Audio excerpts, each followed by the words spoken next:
Hello everyone. सो ਅਸੀਂ ਕਰ ਰਹੇ ਸੀ ਥਰਮੋਡਾਇਨਾਮਿਕਸ ਦੇ ਵਿੱਚ ਨੈਕਸਟ ਹੈ ਕਲੌਜ਼ੀਅਸ ਕਲੈਪਟਰਨ ਇਕੁਏਸ਼ਨ। ਇਸ ਸਿਲੇਬਸ ਦੇ ਵਿੱਚ ਦੇਖ ਲਿਓ ਸਪੈਸ਼ਲ ਮੈਂਸ਼ਨ ਹੈਗੀ ਆ ਤੇ ਬਹੁਤ ਈਜ਼ੀ ਹੈਗੀ ਇਕੁਏਸ਼ਨ ਇਹ ਸਾਨੂੰ ਰਿਲੇਸ਼ਨ ਦੱਸਦੀ ਕਿਹਦੇ ਵਿੱਚ ਲੇਟੈਂਟ ਹੀਟ L, ਚੇਂਜ ਇਨ ਪ੍ਰੈਸ਼ਰ ਚ ਚੇਂਜ, ਵੋਲਿਊਮ ਚ ਚੇਂਜ ਤੇ ਐਂਡ ਟੈਂਪਰੇਚਰ ਚ ਚੇਂਜ। ਦੈਟ ਮੀਨਸ ਉਹਦਾ ਮੈਲਟਿੰਗ ਪੁਆਇੰਟ ਤੇ ਬੋਇਲਿੰਗ ਪੁਆਇੰਟ ਚ ਕਿੰਨਾ ਚੇਂਜ ਹੈਗਾ।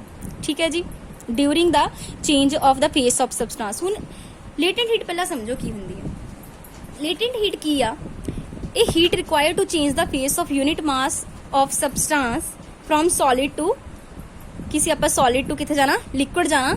ठीक है, और from liquid to vapour state at constant temperature. यानी कॉन्स्टेंट टैंपरेचर ते असी फेस चेंज करने आ, कितनी हीट चाहिए सानू उस फेस नू चेंज करने, that is called latent heat. समझ गए? सो ये सानू लेटेंट हीट, बाकी चेंज इन कितना प्रैशर चेंज आया, कितना वॉल्यूम चेंज आया, कितना मैल्टिंग बॉइलिंग पॉइंट चेंज आया, इन्हां विच सानू जिहड़ा रिलेशन वो दसदी। ठीक है, जो फेस चेंज हो रहा इनू असी फर्स्ट लेटेंट हीट इक्वेशन भी कहने ये बहुत यूजफुल हैगी in determining the effect of pressure on the melting as well as boiling point of the substance. मतलब कि इफेक्ट की हैगा प्रैशर का, मतलब मैं प्रैशर दिता उहदे नाल मेल्टिंग पॉइंट या बॉइलिंग पॉइंट च की चेंज आए, ये देखने लई हेल्प करती है। सो नैक्सट क्लॉजियस क्लैप्टर इक्वेशन सानू रिलेशन भी दसदी है। किहदे विच रिलेशन दसेगी? हुणे दस्सिया कि ही चेंज इन टैंपरेचर आएगा विद द प्रैशर, मतलब प्रैशर दे चेंज करन नाल की उहदा मेल्टिंग पॉइंट ते की बॉइलिंग पॉइंट च चेंज आंदे, वो सानू ये रिलेशन दसदी है। सो ऑब्वियसली इहदी इक्वेशन इदां दी होएगी जिहड़ी प्रैशर ते टैंपरेचर दा चेंज दसदी होएगी। देखो ਅਸੀਂ ਕਿਹਾ ਸੀ ਕਲੌਜ਼ੀਅਸ ਕਲੈਪਟਰ ਇਕੁਏਸ਼ਨ ਸਾਨੂੰ latent heat, volume, change in temperature and ਚੇਂਜ ਇਨ ਪ੍ਰੈਸ਼ਰ ਚ ਰਿਲੇਸ਼ਨ ਦੱਸਦੀ ਹੈ। So this is the relation dP upon dt, this is change in pressure, change in temperature, latent heat and this is change in volume upon T। This is the Clausius Clapeyron equation. ਠੀਕ ਹੈ, ਜਿਹੜਾ sign dP upon dt ਹੈ depend ਕਰਦਾ sign of V2 minus V1 Ki V2 minus V1। ਦੇਖੋ ਜੇ ਤਾਂ ਹੋਏਗਾ ਜਿਹੜਾ V2 ਹੈ ਜੇ ਗ੍ਰੇਟਰ ਦੈਨ V1, यानी ये ਵੱਡੀ ਹੈਗੀ, ਵੱਡੀ ਚੋਂ ਛੋਟੀ ਘਟਾਵਾਂਗੇ, ਆਨਸਰ ਕੀ ਆਏਗਾ? ਪੋਜ਼ਿਟਿਵ, यानी V2 ਮਾਈਨਸ V1 ਹੋ ਗਿਆ ਪੋਜ਼ਿਟਿਵ। ਜੇ ਪੋਜ਼ਿਟਿਵ ਆ ਐਂਡ ਸੋ ਬੋਇਲਿੰਗ ਪੁਆਇੰਟ ਔਰ ਮੈਲਟਿੰਗ ਪੁਆਇੰਟ ਇਨਕਰੀਜ਼ेस, ਠੀਕ ਹੈ, with increase in pressure.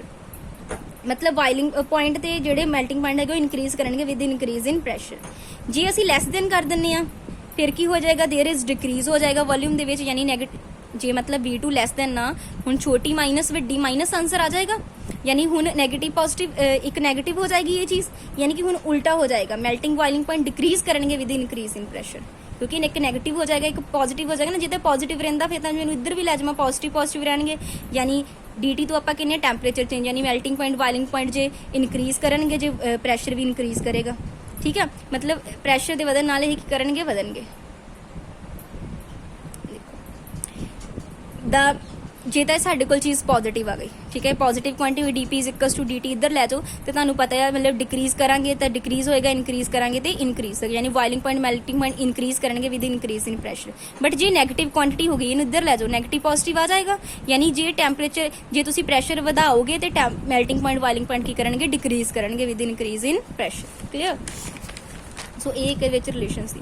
And last ਹੈਗਾ ਆ ਇਹਦੇ ਵਿੱਚ ਕਿ ਜੇ ਆਪਾਂ ਪੋਜ਼ਿਟਿਵ ਨੈਗੇਟਿਵ ਦੀ ਜਗ੍ਹਾ ਇਹਨਾਂ ਨੂੰ ਬਰਾਬਰ ਕਰ ਦਈਏ, V1 ਬਰਾਬਰ V2 ਹੋ ਜਾਵੇ ਤਾਂ ਉਸ ਇਕੁਏਸ਼ਨ 'ਚ ਪੁੱਟ ਕਰਾਂਗੇ ਤੇ ਸਾਡੇ ਕੋਲ ਇਹ ਵਾਲੀ ਚੀਜ਼ ਜਿਹੜੀ ਆ this one V2 = V1, this one is 0। ਠੀਕ ਹੈ, ਸੋ ਉਹਦੇ ਵਿੱਚ ਕੀ ਹੋ ਜਾਂਦਾ ਆ? ਅਸੀਂ ਇਹ ਦੇਖਦੇ ਆ ਇਸ ਇਕੁਏਸ਼ਨ ਨੂੰ ਰਾਈਟ ਡਾਊਨ ਜਦੋਂ ਇਦਾਂ ਕਰਦੇ ਆ, यानी ਇਹ ਚੀਜ਼ 0 ਜਾਂ ਤਾਂ ਕਹਿੰਦਾ L 0 ਹੋ ਜਾਏਗੀ ਜਾਂ ਫਿਰ ਇਹ ਚੀਜ਼ ਇਨਫਿਨਿਟੀ ਬਣ ਜਾਏਗੀ। dP upon dt ਇੱਕੋ ਹੀ ਹੈ ਨਾ, ਜੇ ਕਿਸੇ ਚੀਜ਼ ਦੇ ਨੀਚੇ 0 ਹੋਵੇ ਤਾਂ ਇਨਫਿਨਿਟੀ ਬਣ ਜਾਂਦਾ, यानी dP upon dt। ਇੱਧਰ ਕੀ ਸੀ? L upon T, ਇੱਥੇ ਕੀ ਸੀਗਾ? V2 minus V1। ਜੇ ਇਹ ਚੀਜ਼ 0 ਬਣ ਗਈ यानी dP upon dt ਕਿਸੇ ਦੇ ਵਟਾ 0 ਬਰਾਬਰ ਇਨਫਿਨਿਟੀ ਬਣ ਗਿਆ, ਜਾਂ ਤਾਂ ਇਹ ਹੋ ਸਕਦਾ ਜਾਂ L ਕੀ ਹੋ ਜਾਏਗੀ? 0 ਹੋ ਜਾਏਗੀ। ਤੇ ਵੇਪਰਾਈਜੇਸ਼ਨ ਜਦੋਂ ਕਿਸੇ ਕ੍ਰਿਟੀਕਲ ਪੁਆਇੰਟ ਦੇ ਲਾਗੇ ਹੁੰਦੀ ਹੈ, for the vaporization near the critical point L ਕੀ ਹੋ ਜਾਂਦੀ ਉੱਥੇ? 0। ਤੇ ਉਸ ਨੂੰ ਆਪਾਂ ਕਹਿੰਦੇ ਜਿਹੜਾ ਸਬਸਟੈਂਸ ਉਹ ਵੇਪਰਾਈਜ਼ ਕਰ ਜਾਂਦਾ ਹੈ ਵਿਦ ਲਿਟਲ ਜਾਂ ਫਿਰ ਨੋ ਐਬਜ਼ੌਰਪਸ਼ਨ ਆਫ ਹੀਟ। ਇਹ ਪੁਆਇੰਟ ਯਾਦ ਰੱਖਣਾ, ਇਸ ਕੇਸ ਤੇ ਚੀਜ਼ ਵੇਪਰਾਈਜ਼ ਕਰ ਜਾਏਗੀ ਵਿਦ ਲਿਟਲ, ਬਹੁਤ ਥੋੜੇ ਜਾਂ ਫਿਰ ਨਾ ਮਾਤਰ ਹੀ ਐਬਜ਼ੌਰਪਸ਼ਨ ਆਫ ਹੀਟ ਦੇ ਨਾਲ। ਕਲੀਅਰ?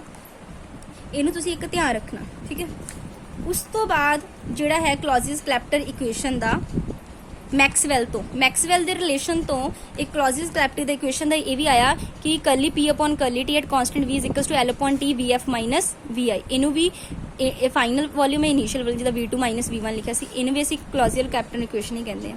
ਇਹ ਕੀ ਰਿਪਰੈਜ਼ੈਂਟ ਕਰਦੀ ਹੈ? ਚੇਂਜ ਇਨ ਮੈਲਟਿੰਗ ਪੁਆਇੰਟ ਜਾਂ boiling point with pressure at constant volume. ਠੀਕ ਹੈ, ਇਹਨੂੰ ਵੀ ਆਪਾਂ ਕਲੌਜ਼ੀਅਸ ਕਲੈਪਟਰ ਇਕੁਏਸ਼ਨ ਹੀ ਕਹਿੰਦੇ ਆ। ਇਹ ਵੀ ਉਹਦੇ ਅਕੋਰਡਿੰਗ ਨੈਗੇਟਿਵ ਜਾਂ ਪੋਜ਼ਿਟਿਵ ਹੋਏਗੀ, ਠੀਕ ਹੈ। ਜਿਹਦਾ equation applicable to only substance to any phase change, melting, boiling, sublimation, ਠੀਕ ਹੈ, ਕਿਤੇ ਵੀ ਐਪਲੀਕੇਬਲ ਹੋ ਜਾਏਗੀ ਮੈਲਟਿੰਗ, ਫੇਸ ਚੇਂਜ ਤੇ, ਮੈਲਟਿੰਗ ਤੇ, ਬੋਇਲਿੰਗ ਤੇ ਜਾਂ ਸਬਲੀਮੇਸ਼ਨ ਤੇ। ਜੇ ਵੋਲਿਊਮ ਡਿਕਰੀਜ਼ ਕਰੇਗਾ ਔਨ ਫੇਸ ਚੇਂਜ, मतलब जे वॉल्यूम डिक्रीज करता, यानी डिक्रीज मतलब ये चीज़ नैगेटिव हो गई, V F minus V I negative हो गया, जे टर्म नैगेटिव हो गई तो ये भी की हो गई, नैगेटिव हो गई, ठीक है। हुणे नैगेटिव की दस दिया कि जे तुसी प्रैशर वधाया तो उत्थे डिक्रीज इन की होएगा टैंपरेचर, ठीक है, जे ते प्रोसैस अकर होएगा। सो मतलब उत्थे एग्जाम्पल भी लिखा, for example when ice melt, जो आइस मेल्ट करती है ना उदो वॉल्यूम थोड़ा जिहा की हो जाता है, डिक्रीज हो जाता है, ठीक है। For example when ice melt volume decreases, therefore जो ਅਸੀਂ ਪ੍ਰੈਸ਼ਰ ਇਨਕਰੀਜ਼ ਕਰਦੇ ਆ ਮੈਲਟਿੰਗ ਪੁਆਇੰਟ ਕੀ ਕਰਦਾ, ਡਿਕਰੀਜ਼ ਕਰਦਾ ਇਸ ਕੁਆਂਟੀਟੀ ਤੋਂ। ਸੋ ਉਹੀ ਚੀਜ਼ ਨੂੰ ਅਗੇਨ ਕਮਾ ਕੇ ਲਿਖਿਆ ਹੋਇਆ, ਠੀਕ ਹੈ। So this is all about the Clausius Clapeyron equation. ਕਰ ਲੈਣਾ ਈਜ਼ੀ ਹੈਗੀ ਆ, ਬਸ ਇਕੁਏਸ਼ਨ ਯਾਦ ਰੱਖੋ, ਉਹਦੇ ਜੋ ਕੀ ਕਿਹਦੇ ਕਿਹਦੇ ਵਿੱਚ ਰਿਲੇਸ਼ਨ ਦੱਸਦੀ ਆ, ਤੋਂ ਉਹਨਾਂ ਦੀਆਂ ਮੇਨ ਇਹ ਵਾਲੀਆਂ ਜਿਹੜੀਆਂ ਇਕੁਏਸ਼ਨ ਆ ਡਾਇਰੈਕਟ ਪੇਪਰ 'ਚ ਪੁੱਛੀਆਂ ਜਾਂਦੀਆਂ। Thanks for watching the video.